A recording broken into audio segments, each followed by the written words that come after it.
पाटील आणि सगळे गावातले लोक सांगतात की याच्यापुढे तू जोहार नाही करायचा.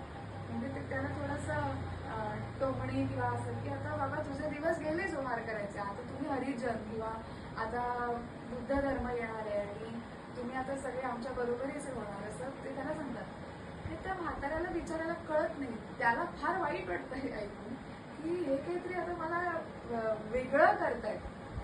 जरी एके रात्री महारवाड्यावरती त्या म्हाताऱ्याच्या दृष्टिकोनातून त्याच्या पॉइंट ऑफ व्ह्यू मध्ये ही कथा लिहिलेली आहे. तर तो म्हातारा सांगतो एके दिवशी त्या वाड्यावरती, आमच्या महारवाड्यावरती एक कोणीतरी बाबा आला, त्याने खूप भाषण दिलं आणि दुसऱ्या दिवसापासून सगळी आमची मुलं ती कुठला तरी बुद्ध धर्म म्हणून आहे आणि त्याचा नारा द्यायला लागला. आणि ह्याला एकट्यालाच आता त्यांच्याशी जुळवून घ्यायला जमत नाही. आणि दुसऱ्या दिवसापासून या सगळ्या मुलांनी सांगितलं की उद्यापासून गावातल्या लोकांना सांगा की तुमची गुरंढोरं उचलायला आम्ही येणार नाही, आता आम्ही कुठल्या तरी फॅक्टरीवरती कामाला जाणार, आता आम्ही महार राहिलो नाही, आम्ही आता येणार नाही. तर हा म्हातारा त्यांना सांगतो की नाही, तुम्ही सगळ्यांनी त्यांना मदत करायला पाहिजे, तुम्ही मदत करायला, तुम्ही फॅक्टरीमध्ये कसं काम करता वगैरे. त्यांना खूप विनवतो, पण मुलं ऐकत नाही की फॅक्टरीमध्ये जातात. आणि बिचारा म्हातारा आता त्याच्याने जमत नाही, खरं तर तो निवृत्तच आहे त्या कामामधून, पण तो रोज पारावरती जाऊन बसतो की आत्ता गावामध्ये एकतरी गुरंढोरं मरतील आणि मला हे सगळे बोलावतील.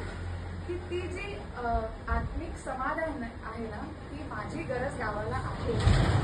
ते जे आत्मिक समाधान आहे त्याच्यावरतीच ढाला पडतो. त्यामुळे त्याला फार फ्रस्ट्रेशन येतं की मला कोणालाच माझी गरज नाही. आणि तो रोज पाटलाच्या वाड्याच्या बाहेर बसतो की मला आता पाटील बोलवतील, हे काम सांगतील, ते काम सांगतील. पण आता कुणीच त्यांचं काही ऐकत नाही किंवा म्हणजे कोणी त्यांना घेत नाही आपल्यामध्ये की झाले आता तुम्ही सुद्धा आमच्या बरोबरीच.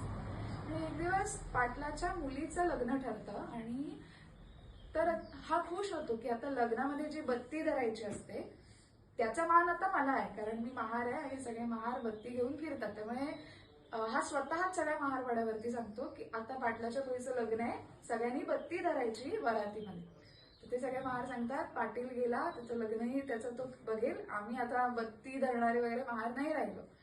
तर हा बिचारा एकटाच जातो आणि एकटाच पाटलाला सांगतो की मी बत्ती धरेल. पाटील म्हणतो नको, तू तर म्हातारा आहेस, आता नाही राहिले ते दिवस. आणि म्हणून त्याच्यामध्ये असं वर्णन आहे की त्या ढोल ताशाच्या सगळ्या गजरामध्ये, त्या वरातीच्या नादात त्या म्हाताऱ्याला वेड लागतो आणि त्या वेळात तो ती बत्ती हिसकावून घेतो आणि त्या वरातीत तो नाचायला लागतो की हे माझंच काम आहे, तुम्ही कसं काय हिसकावून घेतलं. आणि असं करता करता एक दिवस म्हाताऱ्याला वेड लागतं आणि सगळे म्हणतात की म्हातारा वेडा झाला. बऱ्याच वेळा त्याचा मुलगा त्याला महारवाड्यात ओढून नेतो, तो म्हणतो नाही तुम्ही सगळे माझे नाहीत लोक, गावातली लोक माझी आहेत, म्हणून तो पुन्हा गावात येतो. आणि एक दिवस पाटलाच्या दारावरती हा पाटलाची जी म्हातारी असते आई असते त्याला बोलावते आणि त्याला फार म्हणजे आश्चर्य वाटतं की ही आपल्याला घरात कशी काय बोलावते. आणि जेव्हा तो उंबरठ्याच्या आत पाऊल टाकतो तेव्हाच त्या दारावरती त्याचा प्राण जातो. आणि पाटील त्याची म्हणजे अंत्ययात्रा सगळ्या गावामधून काढतो. आणि त्यावेळी त्या गर्दीमध्ये आधी पाटील महारवाड्यामधल्या त्याच्या मुलाला सांगतो की तुझे वडील गेले, तू त्यांना शेवटचे त्यांचे संस्कार करायचे ते कर. तो मुलगा आणि महारवाडा सांगतो तो आता आमच्या मधला नाही, गाव सांगतो तो आमच्या मधला नाही. तर शेवटी पाटीलच विचार करतो की आता याची अंत्ययात्रा मीच काढणार आहे आणि अंत्ययात्रा पाटीलच काढतो. त्यावेळी म्हणजे हे थोडंसं एकांकिका किंवा नाटक लिहिण्यासारखंच आहे की जेव्हा अंत्ययात्रा चालते तेव्हा त्या गर्दीमध्ये महार सगळे एका बाजूला असं बघतात की हे आमचे कोणी नाही, फक्त बघत असतात.